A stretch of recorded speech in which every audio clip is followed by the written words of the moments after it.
Hi, it's Hans at happierman.com.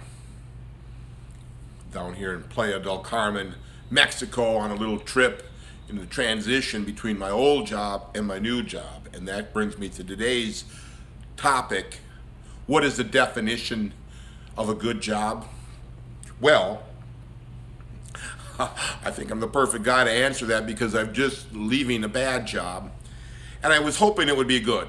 You know, when I took the job, I was hoping it would be good. I thought it would have a lot of the qualities that I wanted in the job. But, for example, it had good pay, very good pay, and decent benefits in that. But it didn't. I mean, those things are fine. But the definition of a good job isn't just the pay. Now, you need pay, of course, for your survival, and maybe you have to start with the pay as the baseline. But what you want in a good job is what I didn't have in the last job. So I think it's kind of, once you start hearing about what a bad job is, you can kind of do the opposite to get to the good job. So, what are some bad qualities of a job? Well, probably where you're in one place, like an office or a cube or a desk or a store, and you're there all the time with very little leaving it, very little. To me, that's kind of the definition. That's one of the worst things, is to be at a place all the time. So I've got the job I'm leaving has got a very nice office. It's my own office, desk, chair, storage, computer, phone, all that normal office stuff. Plenty of office for me. But I find that it's very, very hard to be there all day. I don't like it. I had a job before where I was kind of coming and going a lot, where I had a nice cube and it was comfortable, and some days I would be there all day, but some days I wouldn't. Some days I'd be out in the field, I'd be out going to construction sites, seeing things. Some days I'd be in meetings. A lot of times there'd be a combination where I'd go to the cube first thing in the morning, work for a few hours, go to some meetings, spend the rest of the day in the outside. You see, there is a variety of moving around, getting up, using your feet, and going somewhere else. Walking down the hall to a meeting for an hour or two, maybe multiple meetings. You're hustling to meeting to meeting to meeting.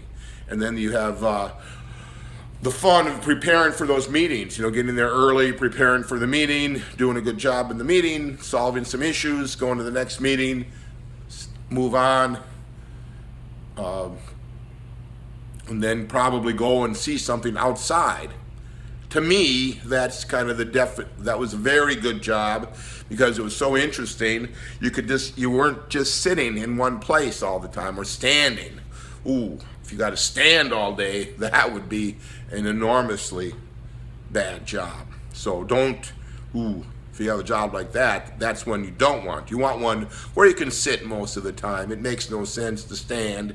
I'm not sure why people would be wanting to have these stand-up desks. It makes no sense at all. You want to be sitting most of the day, and then you couldn't stand and walk around. Yeah.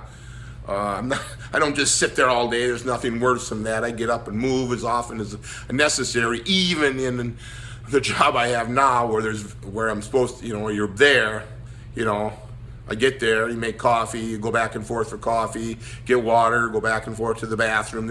You walk around, stretch your legs. Don't just sit there all day. You got to get up and move. But the preference would be to move farther and do something throughout the day, kind of be on the move. That would be a definition of a good job, on the move somehow or another.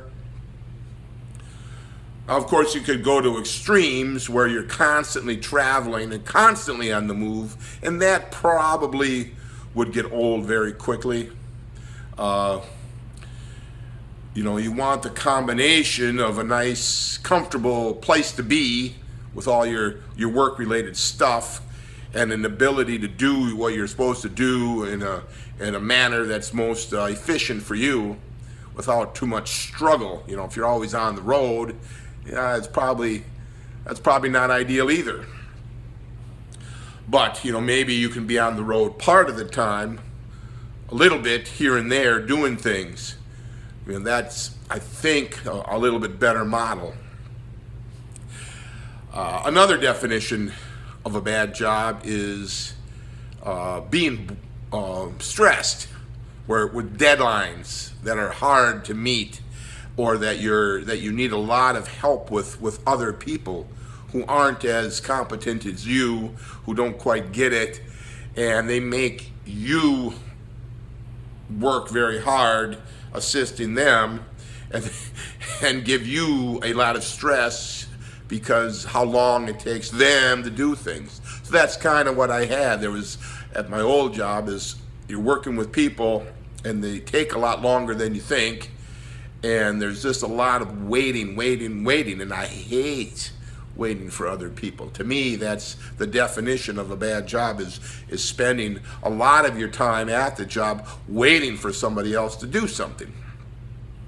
It's so much simpler for you just to do what you need to do, and not so much of that waiting on others, because you never know how good they're going to do it. You never know if they're going to do it right. And that's not to say you don't work with other people, but you could try to move to something where you have better control of things. And even if you like to have other people working for you and have them produce things for you, that's still hard. I don't like it.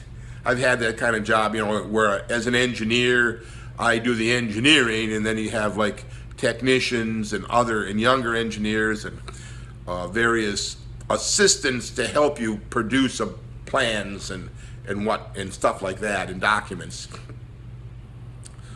It's very hard. It's very irritating, because you're constantly waiting for them to do something, and you're constantly having to redline and tweak it and change it and have them redo it, and it's annoying, because somebody else is probably demanding that you produce what you're producing for them at a certain time, and you'll find yourself always working late, always under stress, always pressurized beyond belief, trying to deliver all these things that require enormous amounts of effort, not just from you, but from other people, and the other people may not be able to deliver it, right? They may not be quite good enough, quite experienced enough, with the right experience, the right capacity. They may not have it. So it's very irritating to be waiting for other people. So I don't like that. To me, that's a definition of a bad job, is working too much and relying too much on other people. What else is bad? Working in an environment where there's very little chatting. One of the things that you should have when you go to work is some chatting with the people you're working with, and a little bit of enjoyment, a little bit of life, a little bit of humanness. I don't have that where I'm leaving. There's almost nothing like that. It's hard to describe how you can work in a place with multiple people and just be lonely, like you're the only person there. I don't consider myself, I'm not really an extrovert, I'm more of an introvert, but I do enjoy talking to people and having a little bit of conversation from time to time. Now, I know you can go overboard and people can sit and talk the day away, and then pretty soon there's nothing done. That's not what I mean. And perhaps I've been guilty of this too, kind of being, when I was younger, kind of a hard driving type of guy and demanding that people not talk. But I've seen the error of my ways. I like a little bit of conversation from time to time. It doesn't have to be that big of a deal, but a few minutes here and there of talking goes a long way to making the day seem like a decent day. I've had days at this last job where I haven't said a word all day.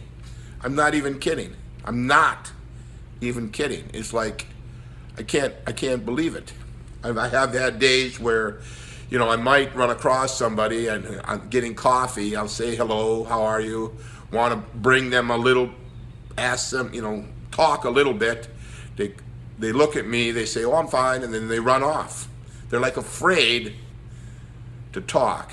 I mean, that's kind of the environment so that's kind of what I'm getting at. An environment where a person is afraid to talk, they're afraid of the boss, seeing them talk for a few minutes when they're supposed to be working. Well, if you work in an environment like that, that would be a very poor place to work. It's not human not to talk to your coworkers a little bit. And it's not like we had these tremendous deadlines, it's because there's kind of a lull. There ought to have been a little bit of talking, a little bit of conversation.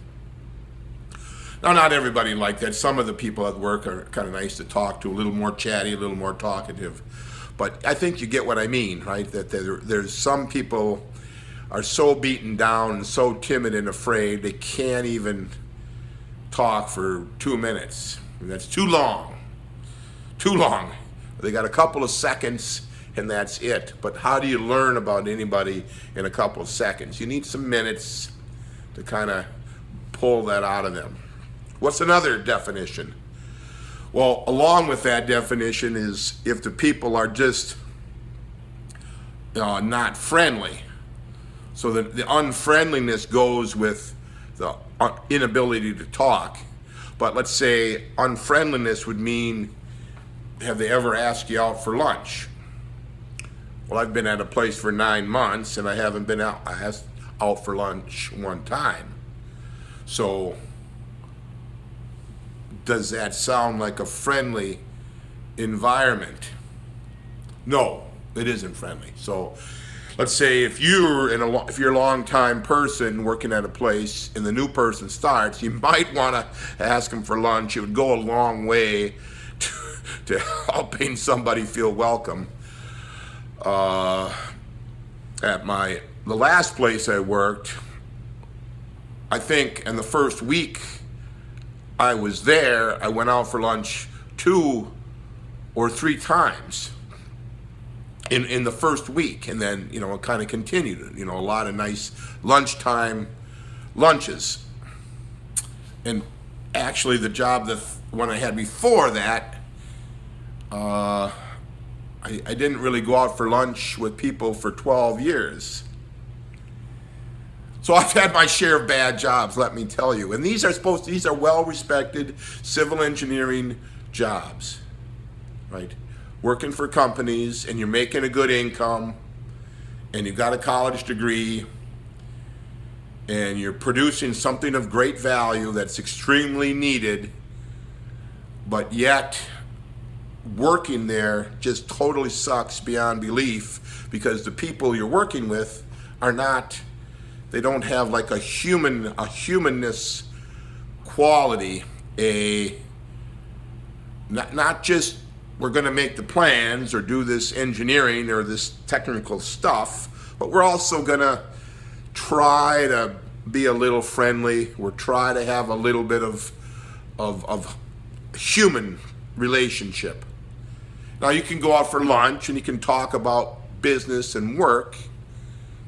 That's better than nothing, right? If you're so inclined. But, it'd be better to bring the conversation to, let's say, things you do outside of work.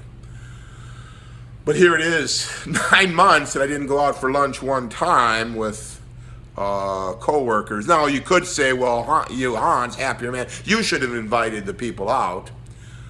Well, let's say I'm the one who came to the job. I'm the new one, so you usually the custom would be the people who are there and established would invite the new person.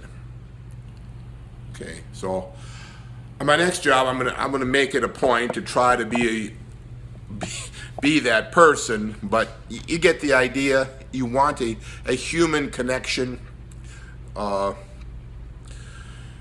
I think what happens in my line of work is where the engineers, it's a very timid profession for the most part. Um, and it's very annoying that way. Uh, Luckily, I've had some good times, and I've learned a lot. So it's not all terrible, but you want to have a little bit of enjoyment during the day, so your days don't seem so darn long. As part of it is here what I've been doing for 9 months. The seconds tick by like hours. I couldn't stand to be there, and I'm so happy to be leaving and going to something else. So that lack of humanness, that's a big thing you want to look out for in a job. And I would say, within a month or two, you'll probably be able to tell whether it's a human or not. I've not really been in a place where there's a lot of backstabbing. I really haven't run across that, but I've just run across this lack of human connection that it almost drives a person a little bit crazy, a little bit. You get so lonely for somebody to talk to. You see what I mean? Yeah, so that's another bad quality of a job. The other one is just poor benefits in general. Where the health insurance costs a lot, or the pay is low, or there's not much time off. All those kind of things contribute to like a poor quality of life. And the reason you have a job is to try to give yourself a decent lifestyle. So if the benefits to your job don't give you a decent lifestyle, well, you want to move on to a different type of job. And you got to be very careful in your career choices, and you may make some big mistakes along the way, but that doesn't mean you shouldn't try to correct them. You got enormous power to correct your mistakes as you make them, as long as you recognize them and start making the efforts to change and correct your mistakes. Jobs. What else are good qualities? Well, those are kind of the main things. They got the decent pay helps. In the U.S., once you get a little bit older, you'd like to make upwards of $70,000, $60,000, $65,000, $70,000 a year or more. The more is better, obviously. The more higher you go, the better. But you'll find that if you go way higher than that let's say from 60 to 120, what you'll find is that the demands for that 120 are going to be enormous on you, and it may be hard to sustain. When the job is, when you're making that much, it may be really hard to sustain, and you're going to all the bad things in the jobs that I just described are going to be magnified beyond belief. Plus, you'll have to work a lot more time, many more hours than the normal 40. That's another thing is the reasonable hours. 40 is kind of the number in the U.S. and probably it's 40 around Europe and around the world, in some areas of the world. Some areas you're probably working more. Some you might work less. It might be, I would say it's probably better to work a little less. I think you'll find if you divide take out your holidays and vacation time, you don't average 40 hours a week, you average somewhat less. And that gives you the time to have a little bit of a good life outside of work. But I'm just talking about when you're in the work. So, give those ideas some thought. I hope that my new job is going to be as good as I hoped. It's my dream job, and I hope you can find a great job for yourself. All for now.